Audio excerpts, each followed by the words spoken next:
Hello everyone and welcome to this webinar on the RICS Service Charge Residential Management Code. This is on the proposed updates to the 4th edition of the Service Charge Code, which we're currently working on at the minute. My name's Anthony Parkinson. I'm joined today by Mairead Carroll and Jeff Platt. And the aim for today's webinar is to highlight some of the proposed changes that are currently in the consultation draft of the 4th edition of the Service Charge Code. So when I was thinking back to some of the times that I've contributed to consultations in the past, I thought one thing that would really help me would be if someone was to tell me what actually has changed so that I didn't have to compare the previous 100+ page document and the current version. So that's the aim of today, to highlight some of the changes. We're not going to cover all of the changes by any means. There are thousands, some of which are insignificant, others are going to have a real impact on some of the people that are listening today. So we're really aiming to cover some of the key changes and make it easy for you to contribute to the consultation. The consultation is launched today and will run for 6 weeks, and we'll talk a little bit more about that as we go through the slides. So, overall agenda for the next hour, and it's going to be a pretty busy time, and some of the points that we will be covering will be more of a skim rather than an in-detail approach, because there's just so much to cover, and we could easily spend the best part of a week covering all of the changes, but it's really just to highlight some of the significant changes and then give you the opportunity to go away and think about some of the points that we've mentioned and how they may impact on you, and ultimately contribute to the consultation. That's what this is all about. We really want your contributions, please. The more feedback we have, the better the document will be, and you have a real opportunity here to shape the code. So please do contribute to the consultation. So today's agenda: background initially, then we will quickly cover history of the code, updates, some of the key updates, those relating to the structure, layout, and also the content. We'll then talk about the consultation, and also next steps. And we will, of course, leave time for questions. So please feel free to start submitting questions now. Use the questions function within the webinar and submit your questions. Anything that comes up that you don't agree with or want some further clarity on, please submit your points, and we will aim to cover those by the end of the hour that we have today.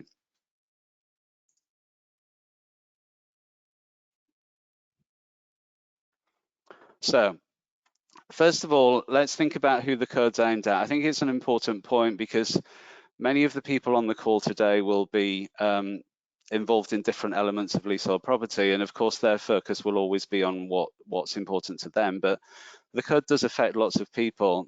Of course it affects landlords, as does lots of legislation related to leasehold property, but it also has a big impact on the agents as well, because lots of landlords will appoint agents, and therefore a lot of the work undertaken will be completed by agents. And then of course there's the leaseholders. There's around 4.6 million leasehold properties in England currently, and that's obviously on the increase. The leaseholders within those properties are all affected by the Service Charge Code because it applies to all agents and all landlords. It also affects existing leaseholders, but it also affects people who may be thinking about buying leasehold property. So it's a really important document, and I think the fact that it's easily accessible and readily available to leaseholders is an important part of the code, and one that we're proud of. It's really important that leaseholders can see what they can expect of their landlords and the agents.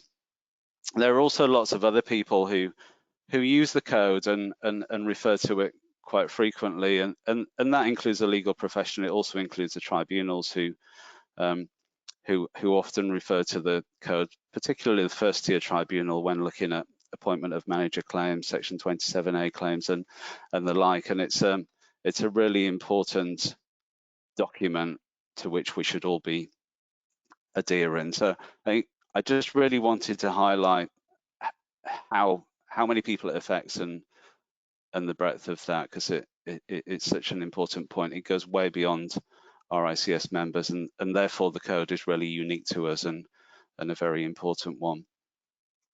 Very briefly, the process so far. So I was tasked with a review and update of the service charge code back in June 2021, and one of the first things that we did was form the expert working group.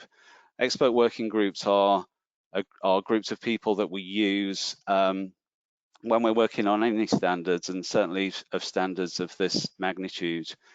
So it's really about appointing a cross section of people who will have a really valuable input into this code. And so the expert working group members on the service charge code includes managing agents, landlords, legal profession. We have a FTT member on the group, and I think it's really important that we look at look at all areas of expertise when we're working on these projects, and not just focus on a single area. So that was the intent of that. The next thing that we did was appoint the technical author, which is Jeff Platt. So Jeff Platt's on the call today, and will be able to give some really useful insight into the work that he's undertaken so far. So once we'd appointed the expert working group and the technical author, one of the first things that we did was to look at the current edition. So the third edition of the Service Charge Residential Code was reviewed by all of the expert working group members, and we carried out a feedback process where members would highlight any issues that they thought needed to be reviewed or refined or updated. And then in following months, we reviewed all of those points, and we reached agreement on how we would deal with those going forward. So that was our starting point, and then there are lots of other elements which were included in the update, which included updated references and so forth. So there were a lot of changes that took place. It sounds like an awfully long time since June last year, but we have been working on this constantly, and there's been lots of updates that have taken place. So the initial expert working group draft was ready by December last year, and then it went to the editorial team, who then made lots of further updates and proposed changes, and lots of subsequent changes took place, which brings us up to current day. And as I said earlier, we've launched the consultation today. So now we're going to get into the meat of the conversation, and this is where I'm going to hand over to Jeff. So Jeff's going to start off by running through, firstly, the history of the code and some of the changes that have taken place, and then I will pick up from Jeff again later. Thank you, Jeff. Morning, everybody. I'm assuming you can hear me, Anthony. Absolutely. Great. I've had some technical problems. You can't see me, by the way. My camera just does not work with this platform. I know that from past experience. Just very briefly about myself. I've basically been a consultant in leasehold management for the last 20 years. I used to be chief exec of the Institute of Residential Property Management. I also chair first tier tribunals, and a couple of documents in the past I've drafted for the RICS that have a bit of relevance to this. So we'll have a brief look at the history of the code. If you got the next slide, please, Anthony, my glamorous assistant, and the next one. Thank you very much. So the first edition was drafted in 1997.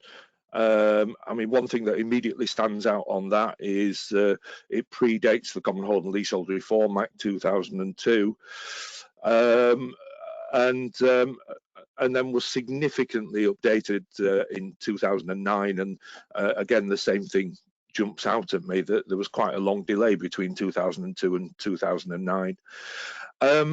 And the current edition, 2016, the third edition. I think one thing that's worth mentioning is the current editions only apply to England. The fourth edition is drafted to apply for England, to England.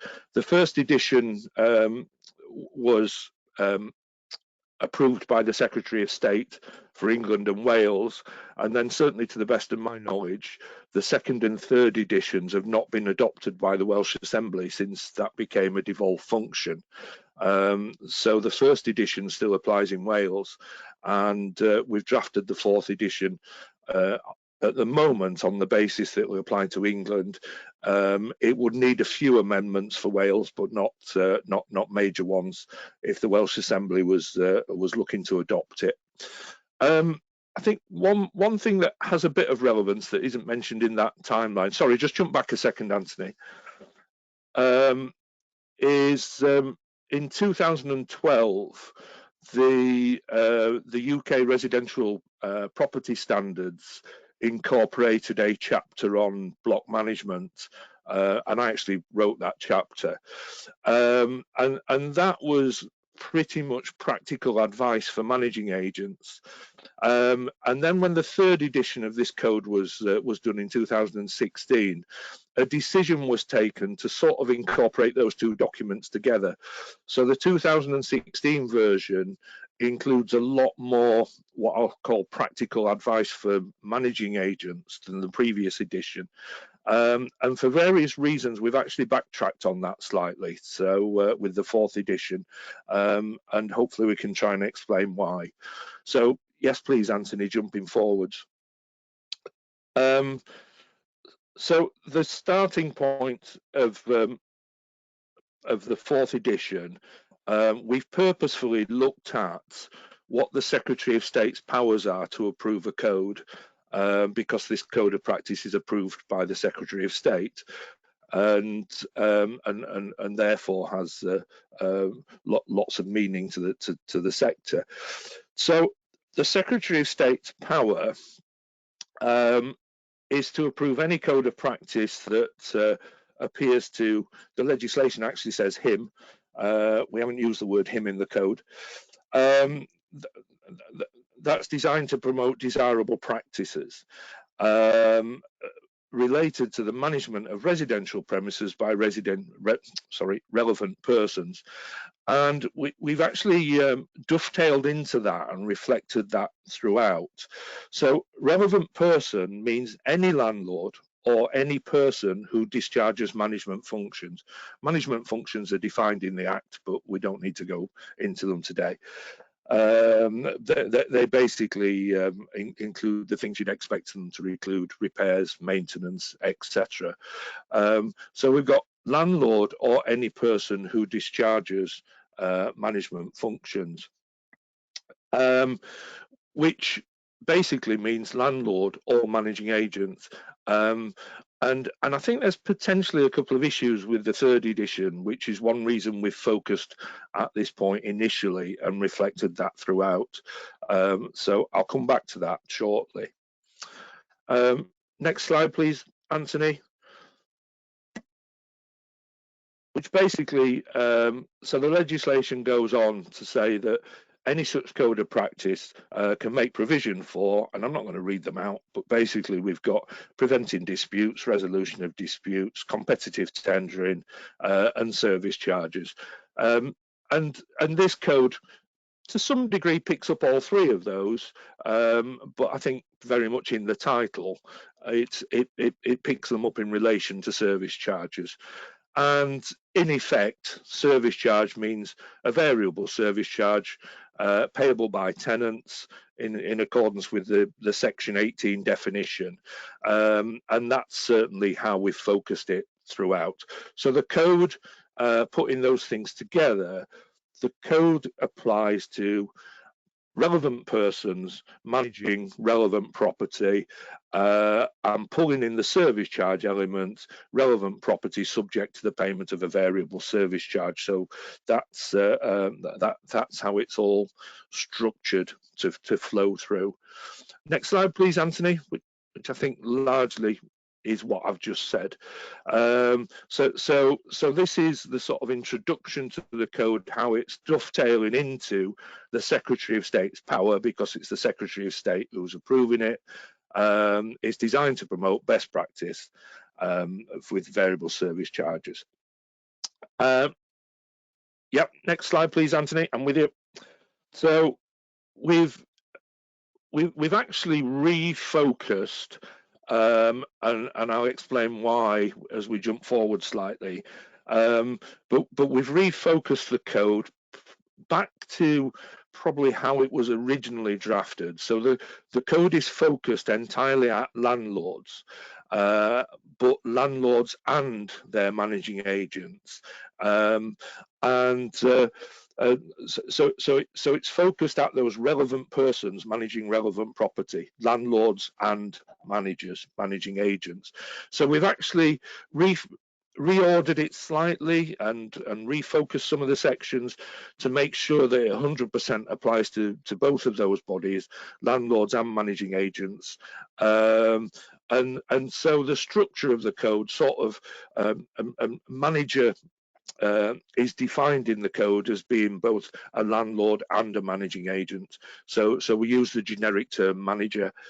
And so it reflects those duties of a manager, and talks about complaints, disputes, service charges, what a landlord has to do in effect, and then moves on to have some additional advice, additional guidance for managing agents, and additional best practice for managing agents. So that's where we move into the issues of handovers, how managing agents should deal with any commission income, and accounting for other people's money, etc. So the summary of that slide is it's focused at landlords and managing agents undertaking the managing agent function, but then has additional good practice guidance for how managing agents themselves should behave. Jumping ahead, please, Anthony. So when the first edition was written in 1997, I think it's fair to say that local authorities and housing associations were pretty much managing social housing. The world has moved on hugely. So, local authorities and housing associations were exempt, and they've been exempt from all three editions of the code. And I think that's why, because they were managing social housing. In the intervening years, housing associations, I suggest, are now extremely large private sector landlords in their own right, and particularly managing shared ownership. And just jumping back to the Secretary of State's power, both local authorities and housing associations are relevant persons discharging management functions in respect of residential property subject to a variable service charge. So the intention out to consultation on this draft is that both local authorities and housing associations, as both landlords and managing agents, are included within the scope of this code, except for local authority secure tenants that might pay a service charge, because those tenants are actually exempt from the Section 18 definition. So that's one very big potential change in this edition to make it applicable to local authorities and housing associations. Next one, please, Anthony. And so I've talked about how it's sort of refocused towards. I think the best way to explain is it's refocused to make sure it clearly applies to all landlords and all managing agents. And I had some slight concerns about the third edition. So the first and second editions refer to you or the manager. It's all written in the is it the first person? And it says you will do this, you should do that. And that was defined as the person who has control of the management. Could be a landlord, could be a member of staff, could be a managing agent. I've mentioned the history as to why the third edition was sort of refocused towards managing agents and included much more practical advice. So the third edition was actually written from the perspective of managing agents, and then says where the manager is the landlord, they're responsible for complying with the code. But it all implies to me that where the landlord is not the manager, where the manager is a managing agent, there's an open question as to how much the third edition applies to those landlords. And as Anthony's already alluded to, it's hugely important that it does, because it's landlords that find themselves in first-tier tribunals with Section 27A applications, appointment of a manager, etc. So next slide, please, Anthony. So I'm just in danger of repeating myself to a large degree.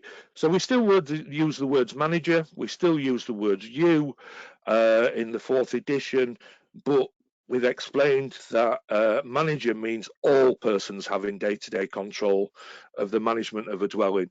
Where there's a managing agent appointed, that's both the landlord client and the managing agent.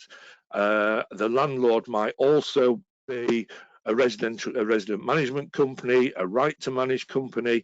So it includes all landlords that fall within the Section 30 definition of Landlord and Tenant Act 1985, which is basically any person that has the right to enforce the payment of a service charge. So we've tried to make it very clear that the code applies to all landlords and their managing agents. And saying it also applies to managers appointed by the tribunal.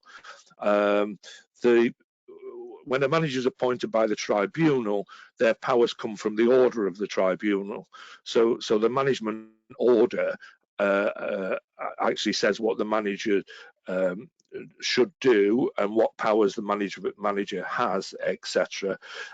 So what the code says is the manager is then expected to abide by this code to whatever degree is possible in terms of fitting in with the management audit. So management order. So it doesn't replace the order, but to be honest, I think in 99% of occasions, this code of practice would put additional behaviour on top of the tribunal's order, and I can't see why it should conflict. Next one, please, Anthony. So in terms of starting to look at some of the content and the way that it's structured, the important sort of first principles, core principles, ethics, professionalism, just a very quick word on where this comes from. The RICS have a global professional standard real estate management, which imposes ethics and professionalism standards and core principles worldwide. So we've actually adopted those same principles into this code of practice. So we're not reinventing the wheel. We're not confusing the market by having some different standards to the ones that are already mandatory to our RICS members globally. We've adopted those standards, and then assuming this code is then approved by the Secretary of State, the hope is what we're actually then achieving is actually extending the scope of the RICS global standards, mandatory standards, to all relevant persons managing relevant property, because this code of practice doesn't just apply to RICS members. Being approved by the Secretary of State, it applies to everybody. So we're trying to cascade those principles downwards. Thank you, Anthony. Back to you.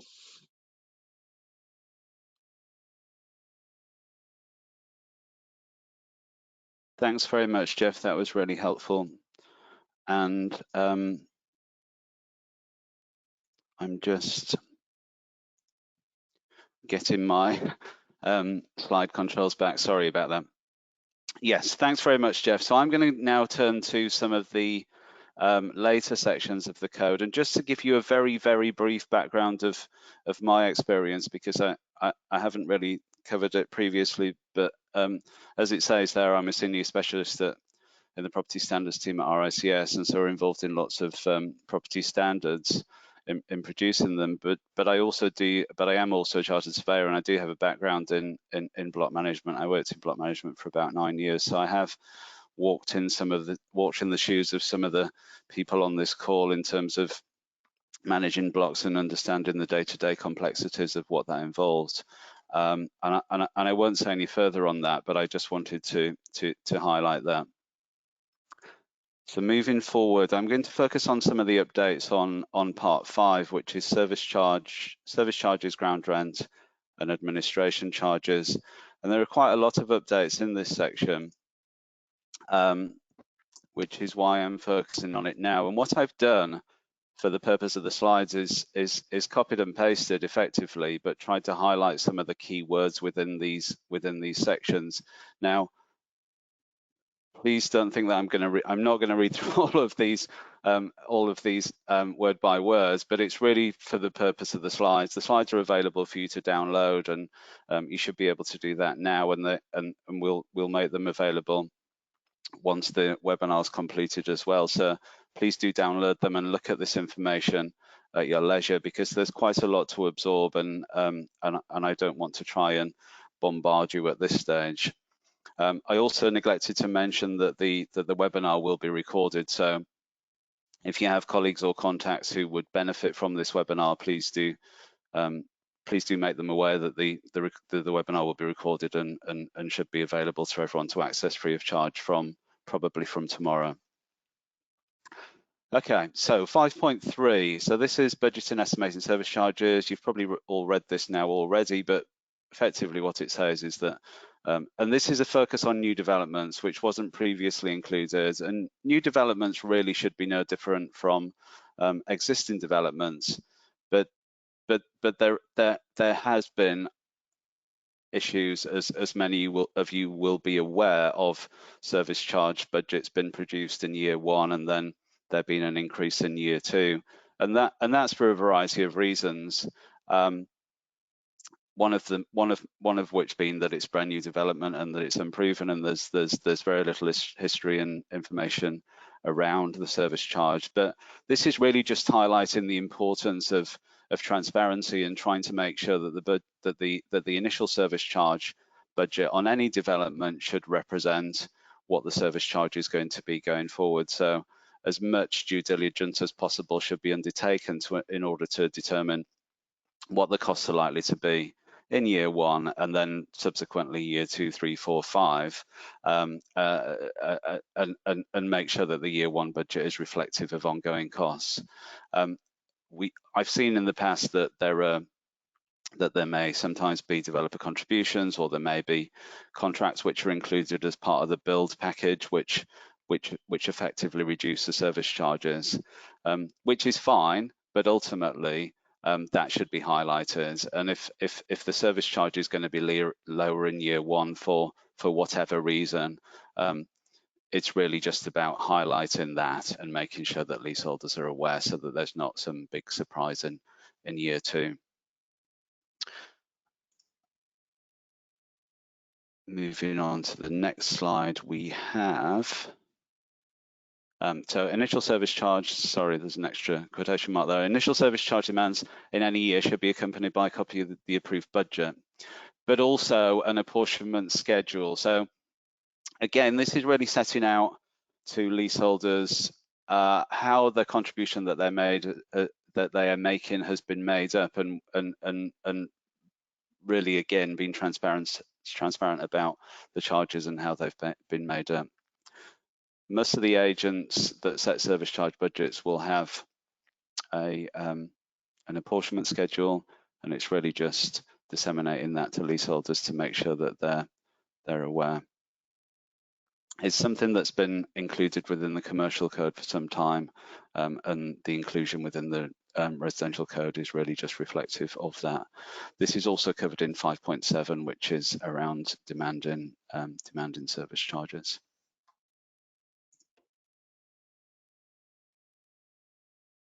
Moving on to 5.5, which is reserve funds. First statement, which is clear, and I don't think it's been clear in previous codes, but it says it effectively says that reserve funds should not be dipped into and used for day-to-day maintenance. I've certainly seen instances of it happening, especially when there are service charge arrears and not enough funds to pay the contractor who's getting upset at not being paid. But reserve funds are collected for a designated purpose in many cases, but but ultimately reserve funds are collected normally for long-term works which are anticipated, and therefore they shouldn't be used for service charge expenditure, and that's what this is saying here. And then we go on to say you should plan for major works. There was a hint at this in the third edition. There was a recommendation that ppms or an alternative way of saying it were used for informing reserve funds. But what we've said in this code, in this edition, based on current proposals, is that all buildings should have a costed long-term plan, preventative maintenance plan, that reflects the age and condition of the building. I've seen these in use in many cases, and lots of you will have as well. And I think it is certainly best practice that reserve funds are collected on the basis of some sort of plan. A PPM plan is a great way of being able to do that, because it will set out all of the anticipated costs which will be incurred over the course of the next whatever period it may be. In many cases it will be 30 years, in some cases it will be more. The PPM really just sets out so if we use the theoretical example of 30 years, the PPM will set out what's going to be required in 30 years and how much it's going to cost. The property manager can then use that PPM to set out all of the costs over the next 30 years, index the costs, set a reserve fund schedule, and make sure that reserve fund collection reflects that. And what that will do is we'll try to make sure that all the funds collected over the course of that 30 years will add up to cover the likely costs of the works that are going to be required. Things like external redecoration, lift replacement, if appropriate, replacement roofs, or all sorts of elements associated to the fabric, internals, M&E, basically everything. We at RICS produce PPM guidance. It's a relatively recent introduction. We have planned preventative maintenance of commercial and residential property. And I've highlighted this because it's a really important document, and it's a document, it's a guidance note, it's a note that RICS members will be using. So it's not designed to tell property managers how to produce a PPM or leaseholders or anyone. It's really about RICS professionals acting in accordance with the PPM guidance note. So it's an important reference point, and one that we would encourage the use of, because ultimately there needs to be some basis behind the collection of reserve funds, and this gives you that basis, but also ensures that you can provide details of the PPM and the schedule to leaseholders to set out how the reserve fund contributions have been set.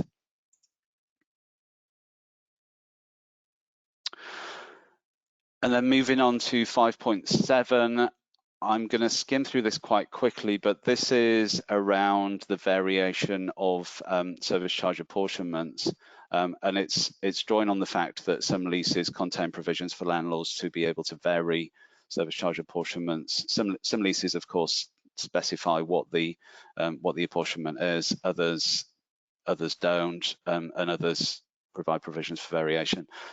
Where landlords vary the service charge apportionments, which could be as a result of a change in floor area or various other factors, we are saying that landlords should communicate the changes, the rationale behind it, and provide an updated apportionment matrix so that leaseholders are aware of any changes, why they've been changed, that they've been completed in accordance with the lease.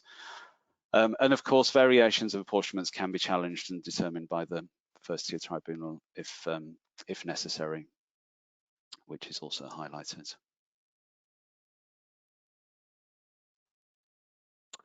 Next section, 5.11, standard industry cost classifications. I'm not going to go into this in great detail again,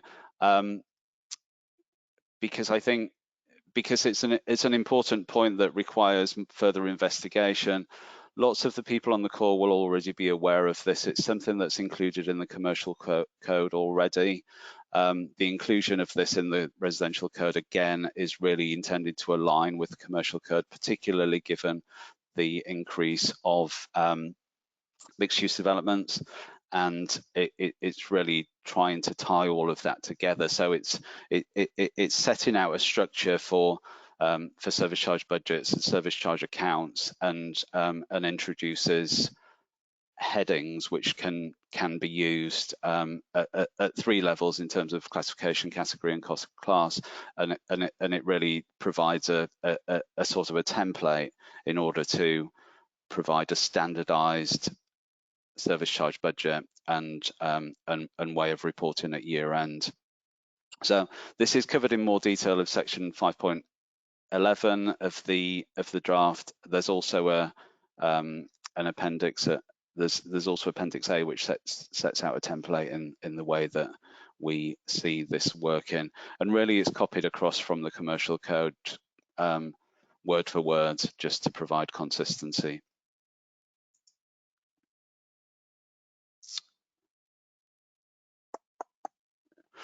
(5.10). This is the annual statement showing expenditure at year end.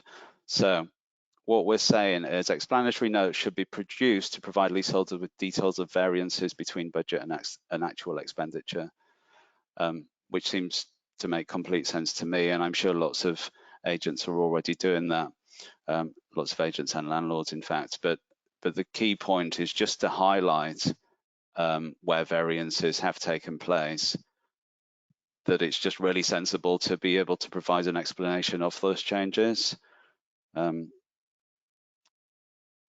In lots of cases, as I say, this will already be happening. In some cases, it may not be happening. But I think in lots of cases where it isn't happening, there are probably lots of queries coming in from leaseholders to say, why have you overspent and what's the reason behind this? So it covers the transparency point, but it's also attempting to make things easier for landlords and agents by just providing upfront information and saying, you know, if there's a reason for, it's really highlighting the reason for any overspends and making sure that leaseholders are aware of them, for the sake of transparency and streamlining processes. And then 5.12 is the approval and external review of service charge accounts. Again, in many cases, this will already be happening. It's really about making sure that everyone's working towards the same standards. And so it's another element that's that we've borrowed from the commercial code, and what it's saying is that either the landlord or an agent of the landlord should be reviewing the service charge accounts, and also making sure that they sign them off effectively and confirming that the expenditure incurred is recoverable under the terms of the lease. Lots of the service charge accounts will be produced by service charge accountants. There's no issue with that. Of course there isn't, but it's just that overview and confirmation to leaseholders that the accounts have been reviewed and approved by either the landlord or their agent on their behalf.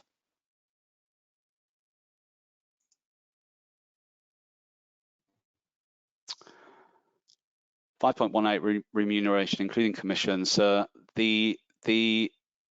updates have been changed. It's not a complete rewrite, but in terms of remuneration, what we're saying in the proposed draft is that any commission received from either an agent or a landlord should be declared, and really setting out what the commission relates to. So if a landlord is receiving a commission for a service which they are providing to leaseholders, well, then that should be declared. If the landlord's receiving a commission for no real benefit to the leaseholders, that should be declared and become part of the service charge, or the landlord should just not receive commissions. It's pretty much as simple as that, but it's really just making sure that where anybody is receiving a commission, that there's justification for doing so, rather than just receiving a commission for the sake of receiving a commission. So all of the additional income should be declared annually with year-end service charge accounts, and should be proportional to the service charge to the services provided.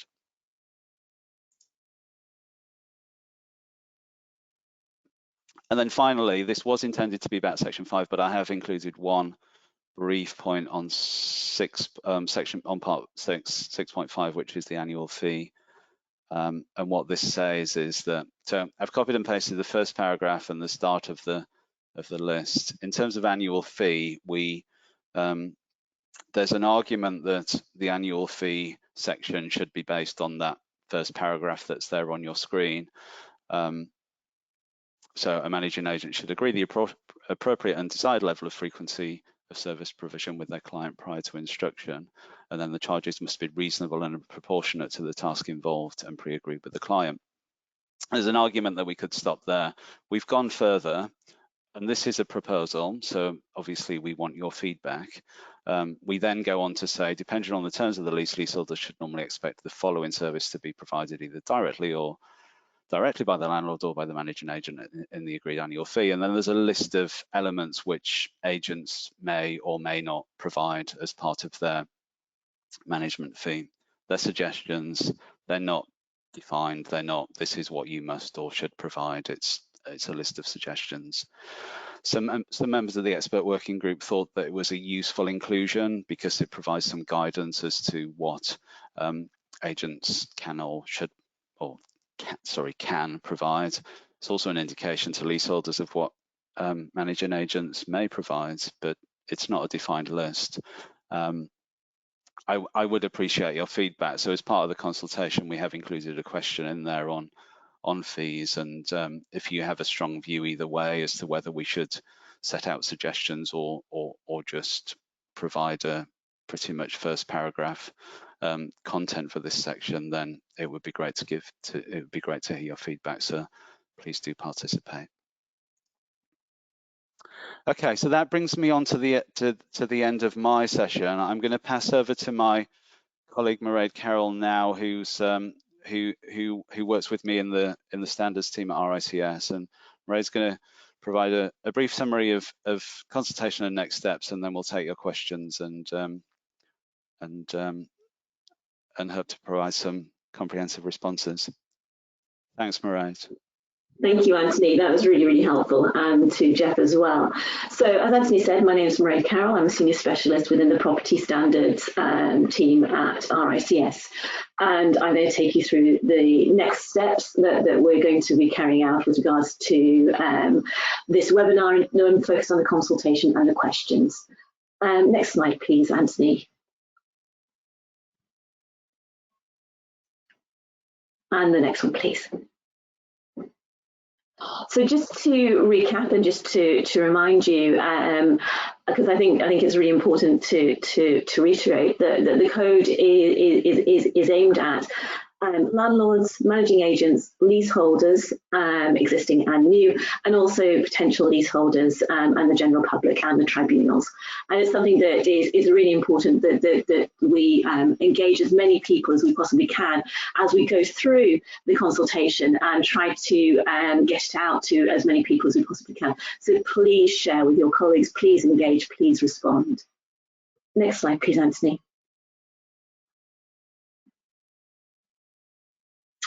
So we're going to have some key consultation questions as we go through the review of the code and over the next 6 weeks. And I think one of the things that we will have within the draft and that you'll be able to see online is you will have a detailed draft. You'll have the full draft. You'll have opportunity to comment on the draft, but also we're going to be asking some key questions in terms of the code, and these will include things along the layout layout, the inclusion of registered providers, and the industry standard cost codes, which Anthony mentioned, using the commercial service charge code framework, guidance on services undertaken by managing agents, and the inclusion of leaseholder informative content within the code. And I think that's one of the key. So what we really are looking for you is to be able to help shape where we go on this, and to provide your feedback, your views on what the code should look like, and what we should include. Next slide, please, Anthony. So we do have some questions that are coming in, so we're going to take those questions now. Thank you very much for those who have submitted them so far. So what the first question that we have relates to the Building Safety Bill, and I think one of the things that you are all aware, the Building Safety Bill is receiving its third reading in the House of Lords at the moment, and there has been a number of amendments submitted.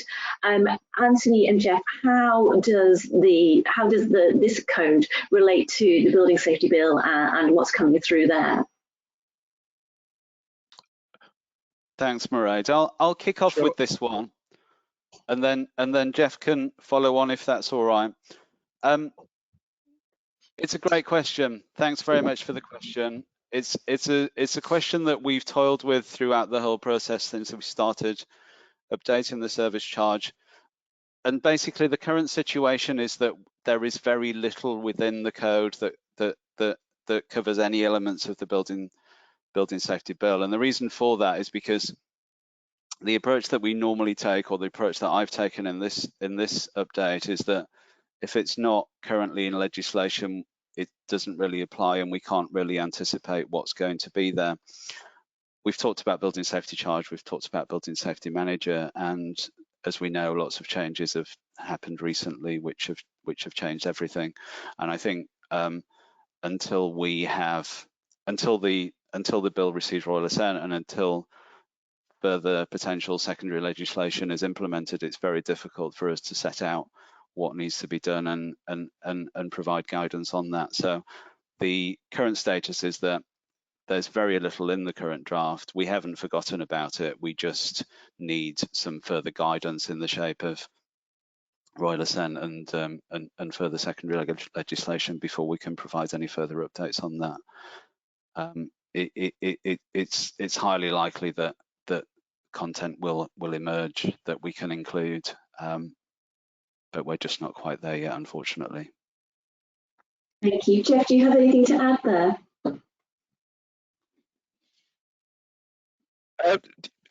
Yeah, but I'm probably just saying the same thing, really. The question actually supports, in a sense, the decision that we've so far taken, because the question talks about a separate building safety charge. Well, only last week the government are saying, okay, we're not going to have a separate building safety charge. We'll wrap it all up as service charge, and likewise, they're no longer talking about a building safety manager. So it's moving so quickly that that's the reason we haven't tried to anticipate it, because what we did try to anticipate initially is all now changed anyway. But one thing we are conscious of is that bill is likely to receive royal assent during this consultation period, so we will probably be in a position to put something in at the end of the day, albeit there's going to be a huge amount of secondary legislation before we know where we are. Excellent. Thank you very much, Jeff. Our next question is very much about the situation with estates of leaseholder houses. So the code very much focuses on block management and what about estates of leaseholder houses? How is that reflected in the code? Do you want to start, Jeff? I can pick that one up very quickly, Mairead. Leasehold houses paying a variable service charge. Yeah, sorry. Leasehold houses paying a variable service charge are included as any other leaseholders, any other tenants. I think the question might have intended to relate to freehold houses paying a variable estate rent charge. And at the moment, there's just a very short, snappy statements that says if you're managing those properties, you're expected to apply the same core principles of transparency, value for money, etc.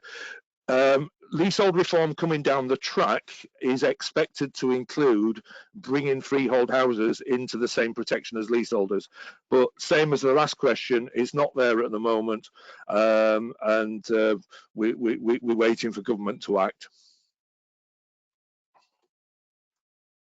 Thank you. So I've got a question about PPMs. Is there an expectation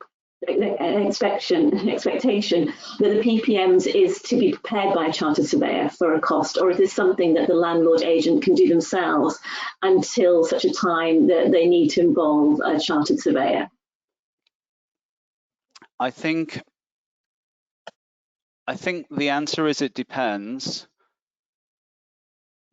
It depends really on the type of development, the age of the development, and lots of other factors. And I'm afraid I can't give an answer to everything, to all of those points, because it will be very much development specific, and it will also depend on competence as well. If there are individuals within the firms that have the ability to produce a PPM, then yes, of course they can do that, and whether they need to be a chartered surveyor is again will depend on experience and lots of other things. There's lots of information out there, but I mean, ultimately, what we wouldn't suggest is that anyone can just have a stab at it and just produce a PPM and just walk around the building and make a list of items that they think that they need, that will need replacing or significant expenditure and a guesstimate as to how long it may take, because it's the whole rubbish in, rubbish out process, isn't it? You've got to have a decent level of inputs to be able to get the outputs that you require. So I think on a converted to flat block, then obviously you will have a different approach to a 300 unit residential development with lots of M&E and lots of different elements. So it needs to be an approach based on the situation. And I think yeah, I'd love to be able to give some more examples, but I think in many cases a chartered surveyor will be required, but that's not the reason that it's in the code. It's really more about getting quality information and having some rationale behind your reserve fund collection. Thank you. I'm just going through some of the other questions. Is there any guidance as to when, if the lease permits reserves, the right time to start collecting items with them on a new development? Is there any guidance within the code or any guidance published separately with regards to that? There isn't any guidance currently within the code. It's a good point. I think our view generally is that reserve funds should be started as soon as possible, but there should be some sort of basis from which to collect them. So it's sometimes difficult to collect reserves in year one because you don't know what you're collecting, or you don't know what the total will be. But I think it's a good point, and we'd welcome feedback on that. And if there's any suggestions as to how people on the call think we can deal with that, then they'd be gratefully received. Excellent. And so we've got somebody saying that they really welcome the inclusion of housing associations. We're asking, what about the link between the ARHM code, which is for elderly accommodation, with the RICS residential management code, because there are two codes in existence. Is it that if you are managing elderly accommodation, do you use the ARM code, or are you expected to use the RICS code? I'll pick that one up, Mairead. And I think the easy answer is both. And that's nothing's changed there, because non-housing associations also manage retirement properties, and both codes have always been applicable to non-housing associations. So the change to housing associations is only that they'll have to have more regard to this code. The ARHM, I don't know if the ARHM code is currently being reviewed or not, but to be honest, I've actually provided advice and gone through the codes in the past, and they pretty much do not contradict each other. If you're abiding by one code, you're unlikely to fall foul of the other one. When I say both, I suppose that means you go as far as you have to comply both. If there are any contradictions, I would expect those to be ironed out further down the track. But if there are any contradictions, then I think as best practice, you do the best you can and reason why. But my easy answer is both. Thanks, Jeff. That's very helpful. I'm just going to go back to the openness and transparency you talked about with leaseholders. How do you see this code helping with that in terms of the openness and transparency with leaseholders, and how are you going to ensure that they are aware of what is happening and are aware of the changes that are being made? Okay, I'll start on that one. So, thanks, Mairead. It's a good point, and there are lots of elements that I've highlighted today that are about transparency. But it's not just about transparency for leaseholders. It's also about trying to streamline processes and also make sure that everyone's working to the same level, because there are lots of landlords and agents that are working already to a very high level, and some will be already exceeding some of the proposals that we've put in this code. So it's really just trying to provide consistency across the board, across the country, wherever you are and whatever type of building or estate you live in, you should receive the same level of service across the board. And conversely, that will help agents in terms of streamlining the processes. If they're answering questions before they've been received, then that should hopefully help leaseholders and also help property managers focus on some of the more some of the other issues which have been dealt over the past years. So I think, in terms of leaseholders, we're really encouraging feedback as part of this consultation, because as I said earlier, there are 4.6 million, approximately 4.6 million leasehold properties in England, and this code affects all of the people that have leases for those properties. So it's really important, and it's wide-reaching. So we've got all sorts of social media campaigns in progress to make sure that leaseholders are aware of this consultation and have the ability to be able to input and provide their feedback, because in many cases we receive lots of really good, helpful feedback from agents and RICS members, but we don't always get feedback from the consumers, and that's really important. We're also planning a leasehold consumer guide, which will be run or sort of guided by a group of leaseholders to make sure that we have some really useful information that's available to leaseholders along the lines of what we've previously done on things like party walls and letting and selling and whatever else it may be in terms of property. So we are doing our best, but I think ultimately the people on the call and all of their contacts and colleagues will be able to have much further reach than we can. So please do encourage leaseholders to respond to the consultation and make sure that they're aware of the consultation, because it's really important and it affects those as well. Brilliant, thank you. I think that's all the time we got for questions this afternoon. And I did see the comment about the name of the consultation. I will feed that back into Anthony and Jeff. Anthony, let's go through to the next step. So we're launching the code consultation today. A draft can be downloaded from our website, and we're welcoming your comments on that code. And we really look forward to receiving your responses and hearing your feedback. Upon the completion of the consultation period, the expert working group will review the comments I can honestly say, having done a consultation, that can take a while to go through in terms of the amount of comments that we get, and I'm expecting that we'll get an awful lot of comments on this one. Then amendments will be made appropriately according to along the lines of the comments that we have received, and then the process of Secretary of State approval will then begin. You have, as I said, we've got 6 weeks, so the consultation closes on Monday the 16th of May at 1 minute to midnight, just in case you feel the need to beaver away at a very late stage on that date.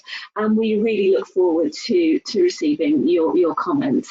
I would really like to say thank you to Anthony and to Jeff and to our team working behind the scenes to bring this webinar to you.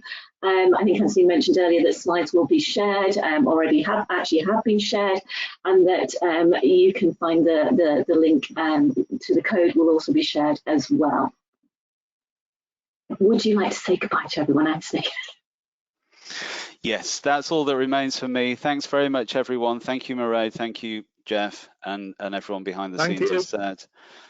Thanks very much, everyone, for listening. Do let colleagues and contacts know that this has been recorded and will be available if you think it's useful. But more importantly, please highlight the consultation to all of those and leaseholders as well.